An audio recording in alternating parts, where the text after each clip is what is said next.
Until nightfall, Severus and the others still found nothing. No trapdoors, no cellar entrances, nothing. Even after Severus sought out Kingsley and borrowed a niffler from the Department for the Regulation and Control of Magical Creatures to help search below ground, there was no trace of an entrance. It was as if Sirius's theory had been entirely wrong and the Follies simply had no cellar. "Who says a pure-blood family must have a wine cellar?" Lockhart scoffed. "I heard the Weasleys are poor. Do they have a cellar?" Sirius bristled. "Is your brain made of troll rock? Have you ever been inside the Weasleys' home? If you had, you'd know why they couldn't possibly have a cellar. But we are standing in front of the Folly Manor. Look at it. Do you really think a house that size wouldn't have an underground room?" Severus didn't join the bickering. He simply raised his wand. "Instead of arguing, why don't we find someone to ask? Given Muriel's connection to the Follies, she ought to know whether an underground room exists." They returned to the pre-wet house and found Muriel. Faced with direct questions, the rude old woman answered quickly. "Mr. and Mrs. Folly aren't big drinkers, but they're history of magic scholars. They used their cellar for studying old magical artifacts. You should have found it when you were at their house." As she spoke, her eyes narrowed at Severus and the others, clearly judging the small team's competence. Severus ignored her opinion and led Lockhart and the others back to the Folly Manor. "So they definitely have an underground room," he said. "We can't find the entrance, and there's no trace of it from outside. Someone must have hidden it with magic." "But ordinary magic can't do something that thorough," Lockhart replied. "He may have been useless at the memory charm, but he wasn't a fool." A flash lit Sirius's eyes. He looked up, and the three of them, the two men and the dog, met each other's gaze. In the next heartbeat, they spoke almost together, the word a shared deduction. "The Fidelius charm." "Exactly. It must be that. Only the Fidelius can hide a location so completely. If the Fidelius is on that room, we won't find it unless we find the secret keeper and get the entrance from them," Lockhart concluded. The key to the protection had been found, but it only created a larger problem. "Who could the secret keeper be?" he asked. Sirius shrugged, unconcerned. "Whatever the identity, it won't be easy to locate. That's why I said we should give up this for now and let the girl go to St. Mungo's." He never finished. Severus slapped a stack of letters down on the table. These were in the study on the second floor. The writer was clearly a close friend of Mr. and Mrs. Folly. Sirius glanced at the papers, but remained skeptical. Even a close friend might not know that sort of thing. "They conspired with this friend to break away from the Death Eaters," Severus said quietly. "Their relationship is at that level. Even if he isn't the secret keeper, he will know something." Lockhart had been flipping through the letters. "None of them are signed," he said. "We don't even know if this friend is alive or who he is." Severus tapped one letter precisely.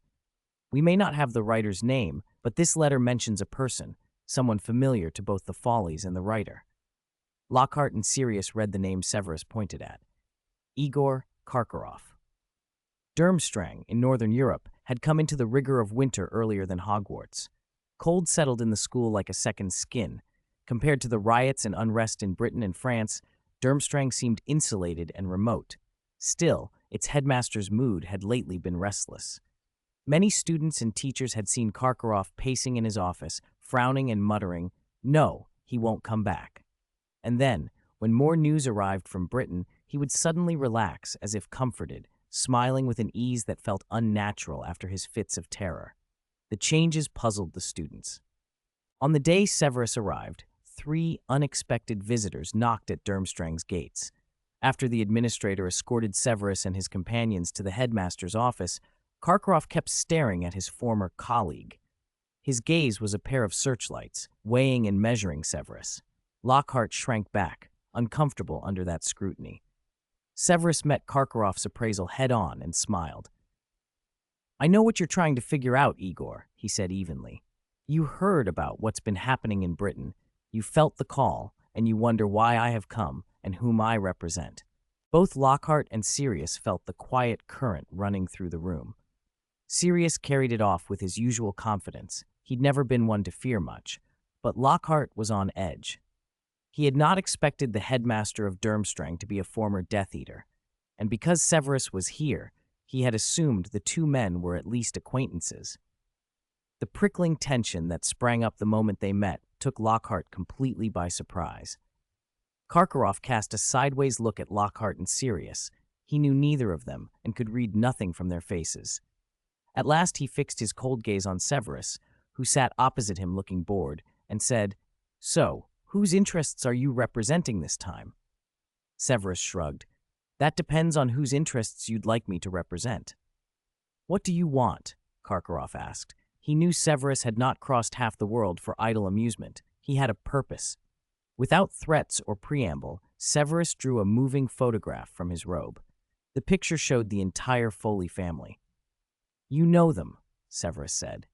"In a Thanksgiving letter of 1976, you wrote that, once the glorious day of pure-blood rule arrived, you would recommend them for the history of magic post at Durmstrang.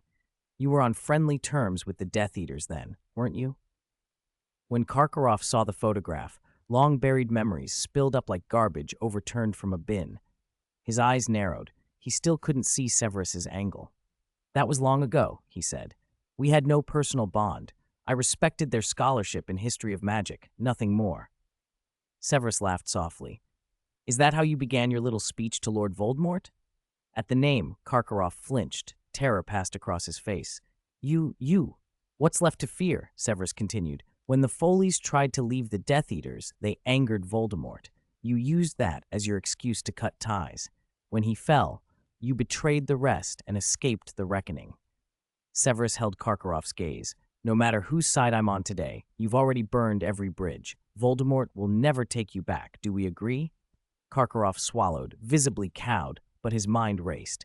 The reports from Britain were true. Those fools really did try to break out of Azkaban and were caught. Dumbledore's statement, that was real. You want the full story, don't you?" Severus's voice slipped into Karkaroff's mind like a whisper. "You need someone who was actually there to confirm your suspicions, to ease your dread of future retribution." Lockhart leaned toward Sirius and murmured, "Has his tongue always been this sharp? It's more frightening than Avila's allure." Sirius shook his head. "He used to be tongue-tied." Clearly swayed, Karkaroff looked back at the Foley photograph. "Sterling Foley died 10 years ago," he said. "You were never connected to the family. Why dig into this?" "That is my concern," Severus replied. He spread a handful of envelopes across the table. "Among their letters I found mention of someone." Severus tapped the pile. "Among the Death Eaters, one was especially close to them. Do you know who?" "Close to them?" Karkaroff scoffed. "More than one. Like the Greengrasses, the Foleys were popular with purebloods and half-bloods alike. Be more specific." He lifted the letters and studied them, his brow furrowed. From the tone, the writer shared their wish to leave the Death Eaters. Rumor says many regretted joining, yet we know only the Foleys ever asked him, to release them. As he spoke, his gaze froze on a single envelope. "Wait, this handwriting. I've seen it somewhere." Severus looked at the letter Karkaroff held. Unlike the others, which had been clipped from printed texts, one obscure spell on the page had been written by hand. The sender had found no printed copy to duplicate.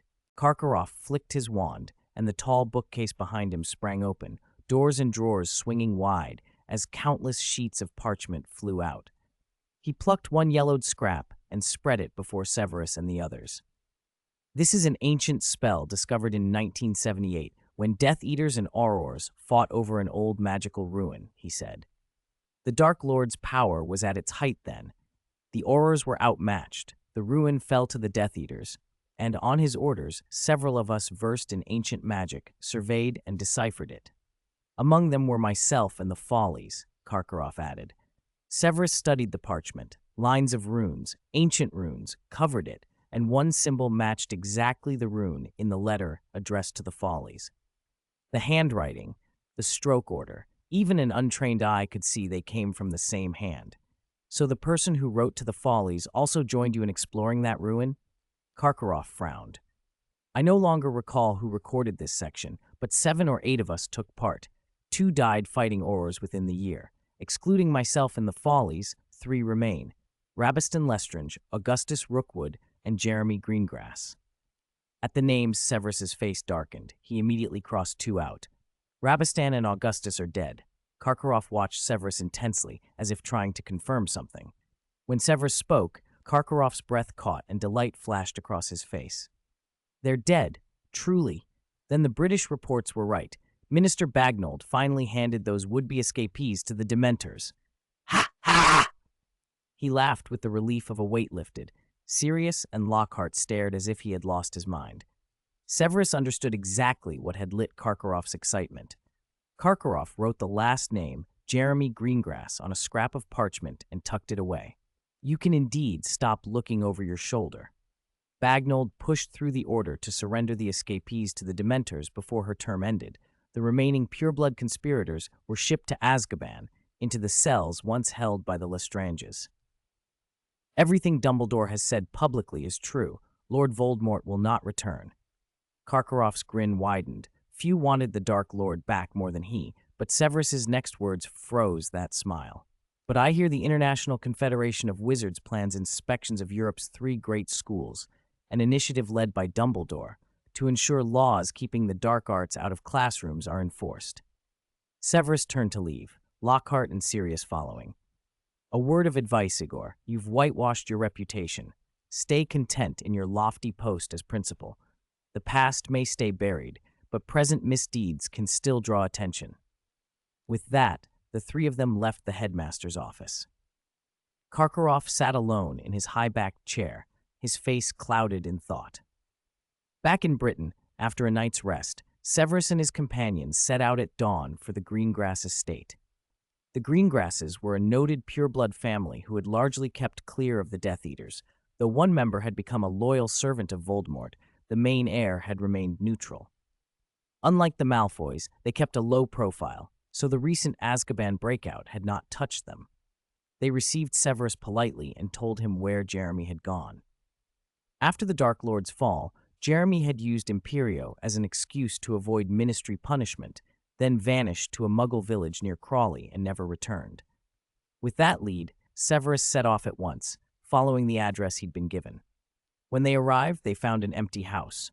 Jeremy had died 3 years earlier, alone and unknown. All leads are gone. We've nothing left, Lockhart sighed. Severus refused to give up. After questioning villagers, he returned to the derelict house intending to search inside, just as thick smoke suddenly billowed from within. A soft crack, like apparition, sounded in the haze.